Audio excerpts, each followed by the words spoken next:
જય શ્રી કૃષ્ણ વિદ્યાર્થી મિત્રો. આજે આપણે તત્વજ્ઞાનની અંદર ચેપ્ટર નંબર 2 શરૂ કરવાનું છે. ચેપ્ટરનું હેડિંગ છે દલીલનું રૂપ અને દલીલનું પ્રમાણ્ય. તો પહેલાં હેડિંગ સમજી લઈએ. સૌથી પહેલાં તો દલીલ એટલે શું થાય?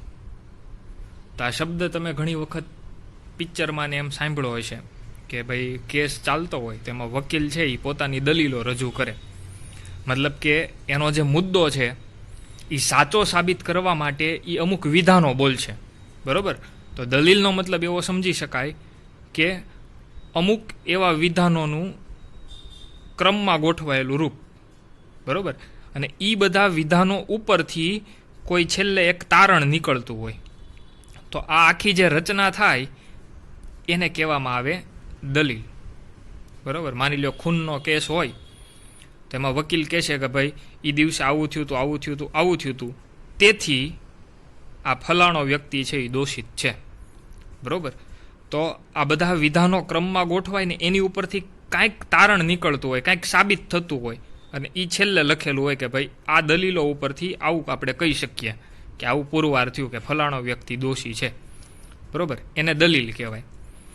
આ ચેપ્ટરની અંદર આપણે દલીલનું રૂપ એટલે કે આની અંદર ગોઠવણી કઈ રીતની હશે અને દલીલનું પ્રમાણ્ય. પ્રમાણ્ય મતલબ કે સત્ય કે અસત્ય.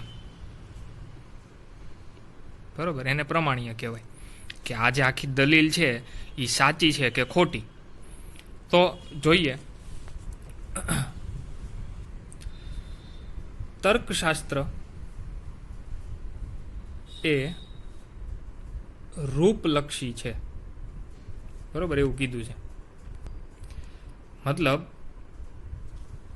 આ ચેપ્ટરની અંદર જે આપણે દલીલો શીખશું, બરાબર, એ દલીલ કયા મુદ્દા ઉપર કરવામાં આવે છે.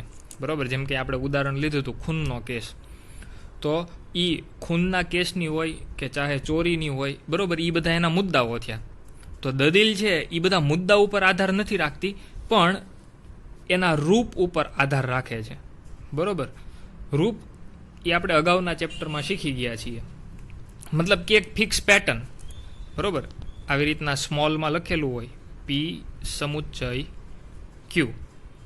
તો આ એક પ્રકારનું રૂપ થયું. કેવું રૂપ? તો કે જે વિધાનો અનેથી જોડાયેલા હશે, મતલબ કે સમુચ્ચયથી જોડાયેલા હશે, એ બધા જ આ રૂપ પ્રમાણેના વિધાનો થયા. બરાબર? આ વિધાન માટેનું રૂપ. એમ આમાં દલીલ માટેનું પણ રૂપ આવે.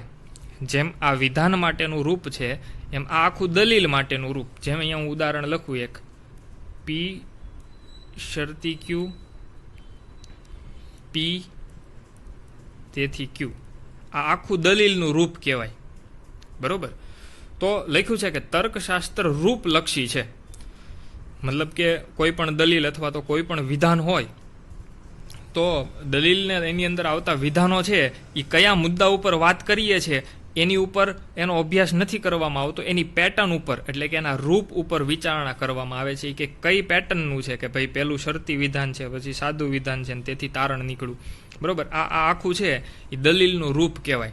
એની અંદર પી તરીકે કયું વિધાન આવશે, ક્યુ તરીકે કયું વિધાન આવશે, બરાબર, એનું મહત્વ નથી.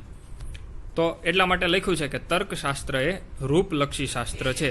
અને રૂપલક્ષી અને શું કામ કીધું એ મેં તમને સમજાવ્યું કે એમાં રૂપ કયું છે એનું મહત્વ વધારે છે, એની અંદર કયું વિધાન આવે છે એનું મહત્વ નથી. બરાબર? એટલા માટે જ તે આ જે આખી દલીલ છે એનું પ્રમાણ્ય નક્કી કરતી વખતે એની અંદર આવતા વિધાનો છે, બરાબર, એ ધ્યાનમાં લેવામાં નથી આવતા, પણ આ દલીલનું રૂપ છે એ રૂપ ઉપર વધારે ફોકસ કરવામાં આવે છે. બરાબર? મતલબ કે કોઈ દલીલ આપી હોય, બરાબર, થોડાક વિધાનો લખેલા છે કે ભાઈ જો રવિ મહેનત કરે તો પરિણામ સારું આવશે. રવિ મહેનત કરે છે તેથી હું તારણ કાઢી આપી શકું કે પરિણામ સારું આવશે. આ આખી દલીલ લખી કહેવાય. બરાબર? અત્યાર સુધી માત્ર વિધાન જ આવતા, હવે વિધાનોની એક વ્યવસ્થિત ગોઠવણી કે જેને આપણે શું કહીએ છીએ, દલીલ. બરાબર, જેમાં મેં ઉદાહરણ આપ્યું ને કે ભાઈ વકીલ છે એ પોતાની રજૂઆત કરશે ને અને છેલ્લે જજ એની ઉપરથી તારણ કાઢશે. એમ અહીંયા રજૂઆત કરી કે ભાઈ જો રવિ મહેનત કરે તો પરિણામ સારું આવશે, અને રવિ મહેનત કરે જ છે તેથી પરિણામ સારું આવશે. આખી દલીલ થઈ. બરાબર. હવે આ દલીલ છે એ કયા રૂપ પ્રમાણેની છે, તો કે એ દલીલ આ રૂપ મુજબની કહેવાય. બરાબર. અને આ દલીલ સાચી છે કે ખોટી, આની સત્યતા નક્કી કરવા માટે એની અંદર શું લખેલું છે ને એ નથી ધ્યાનમાં લેવામાં આવતું, પણ આ દલીલ કયા ટાઈપની છે, તો કે આ પ્રકારની કહેવાય. પહેલું વિધાન જોતોવાળું, તો અહીંયા પહેલું જોતોવાળું. પછી જોતોવાળા વિધાનમાં પહેલું હોય ઈ, તો અહીંયા રવિ મહેનત કરે છે એ પહેલું વિધાન ઈ, અને તેથી તારણ તરીકે બીજું વિધાન, તો અહીંયા તારણ તરીકે બીજું વિધાન. મતલબ કે આ આખી દલીલ આ રૂપ મુજબની છે. અને હવે આ દલીલ સાચી છે કે ખોટી નક્કી કરવા માટે આ જે આખું દલીલનું રૂપ છે ને એની ઉપરથી સત્યતા કોષ્ટક બનાવવામાં આવે, અને એ સત્યતા કોષ્ટક ઉપરથી દલીલ સાચી છે કે ખોટી એ સાબિત થાય. બરોબર. હવે સત્યતા કોષ્ટક જે બનશે ને એ આની ઉપરથી જ બનશે. આની ઉપરથી સત્યતા કોષ્ટક બનશે, અને સત્યતા કોષ્ટક ઉપરથી એની પ્રમાણ્યતા નક્કી થશે, સત્ય છે કે અસત્ય. તો આને વિધાન સાથે કોઈ લેવા દેવા નથી.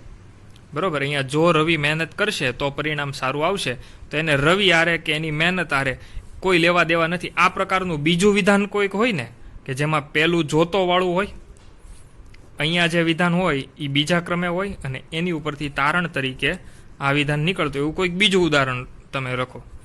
બરોબર. તો આનું રૂપય તે આ પ્રકારનું જ થશે. તો આનું જે સત્યતા મૂલ્ય જે રીતના નક્કી થશે એ જ રીતે આનું પણ સત્યતા મૂલ્ય નક્કી થશે, કેમ કે આ બંને જે દલીલો છે એનું રૂપ આ એક જ છે, અને એ રૂપ ઉપરથી જે કોષ્ટક બનશે ને એ કોષ્ટક ઉપરથી જ તે નક્કી થશે.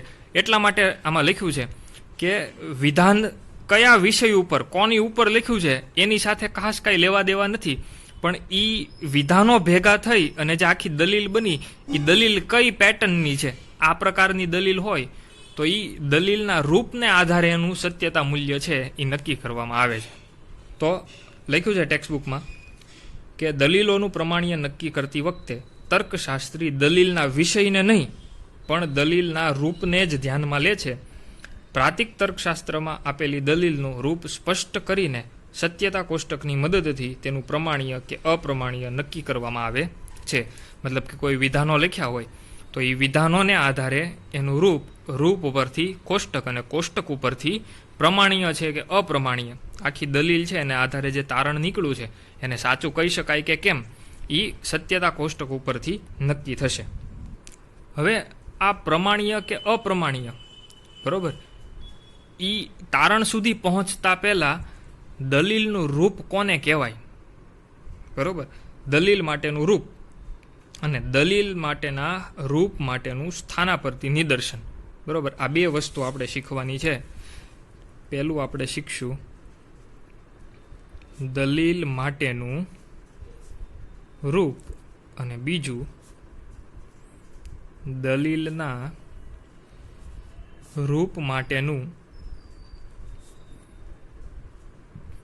સ્થાનાપતિ નિદર્શન.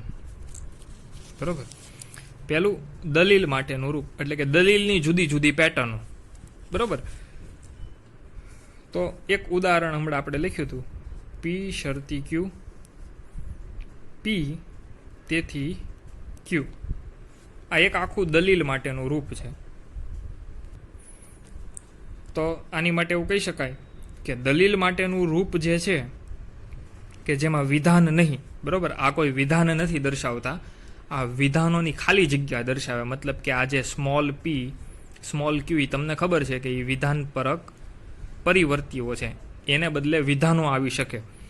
તો દલીલ માટેનું રૂપ એ વિધાનોનું સ્થાન દર્શાવે કે અહીંયા એક જોતોવાળું વિધાન આવશે, પછી જોતોવાળું વિધાન લખ્યું એમાં જે પહેલું વિધાન હોય એનું અહીંયા રિપીટ થશે, અને છેલ્લું વિધાન હોય એ છેલ્લે તારણ તરીકે નીકળશે.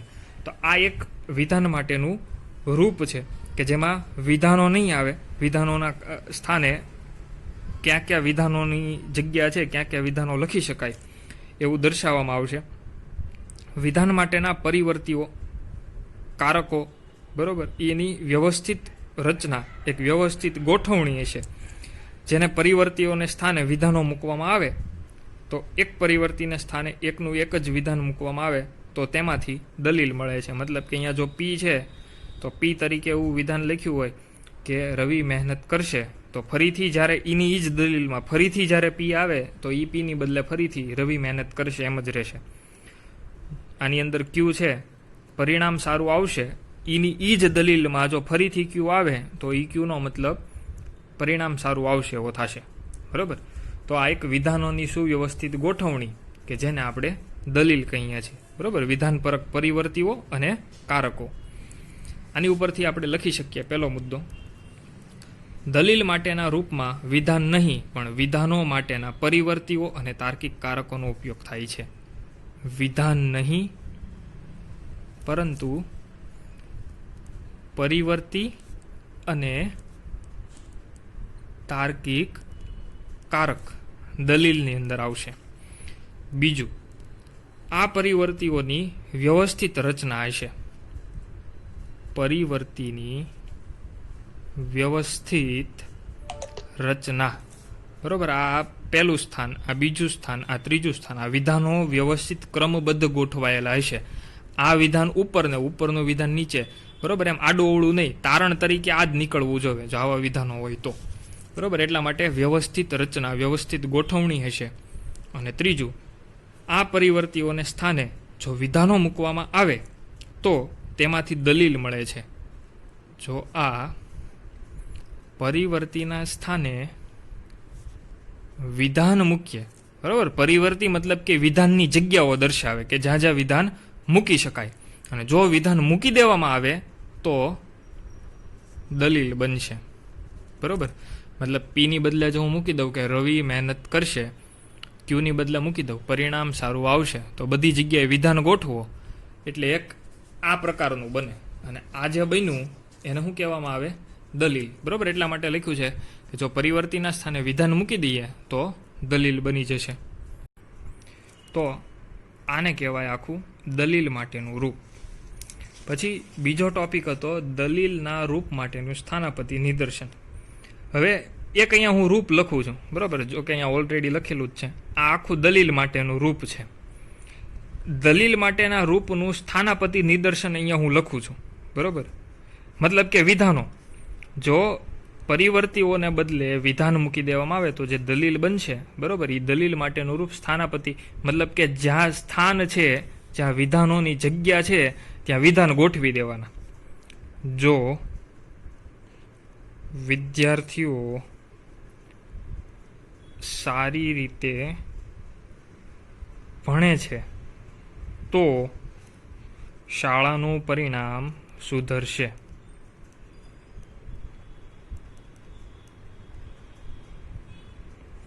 બરોબર. આ જે વિધાન હતું એની બદલે આ એક જોતોવાળું વિધાન. પછી પી, મતલબ કે જે જોતોમાં પહેલું વિધાન હતું ઈ, એટલે કે અહીંયા વિદ્યાર્થીઓ સારી રીતે ભણે છે. વિદ્યાર્થીઓ સારી રીતે ભણે છે અને તેથી શાળાનું પરિણામ સુધરે છે. બરોબર. પહેલા શરત મૂકી કે ભાઈ જો વિદ્યાર્થીઓ સારી રીતે ભણે છે તો શાળાનું પરિણામ સુધરે છે, અને વિદ્યાર્થીઓ સારી રીતે ભણ્યું તેથી શાળાનું પરિણામ સુધરે છે. બરોબર. આ તેથી મતલબ કે આ તારણ નીકળ્યું. તો આ આખાનું તમે કમ્પેરિઝન કરો તો આ પેલું જોતોવાળું વિધાન, પછી આ પહેલું વિધાન, અને આ તારણ તરીકે નીકળતું છેલ્લું વિધાન, તો આ આની સાથે મેચ થાય છે. મતલબ કે આ જે સ્થાનો છે એને બદલે હવે વિધાનો આવી ગયા. તો જ્યાં વિધાન હોય એવું સ્થાન દર્શાવતું છે એની બદલે હવે વિધાનોની ગોઠવણી કરીને આખી દલીલની રચના કરી તો એને દલીલ માટેના રૂપનું સ્થાનાપતિ નિદર્શન કહેવાય. બરોબર. એટલે કે આ પ્રકારની દલીલ હતી તો એના સ્થાને એના વિધાનો મૂકી અને દલીલની રચના કરી. બરોબર. એટલે આ દલીલ માટેનું રૂપ હતું અને એના સ્થાને વિધાનો મૂકી અને જે બન્યું એને કહેવાય દલીલના રૂપ માટેનું સ્થાનાપતિ નિદર્શન. એટલે કે સ્થાનની જગ્યાએ વિધાનો મૂકી અને નિદર્શ એટલે કે દર્શાવવામાં આવે એવું. બરોબર. તો અહીંયા સુધી રાખીએ છીએ. લગભગ 1.5 પેજ જેવું આપણું ચાલ્યું છે. તો એમાંથી એક માર્કના નાના નાના સવાલ પૂછી શકાય, બરાબર. જેમ કે તર્કશાસ્ત્ર, રૂપલક્ષી શાસ્ત્ર છે. તો આખા પેજમાંથી આવતા જે અગત્યના મુદ્દાઓ છે એ વ્યવસ્થિત મુદ્દા પાડી આ પ્રકારના ઉદાહરણ સહિત હોમવર્કમાં એક વખત લખવાનું રહેશે.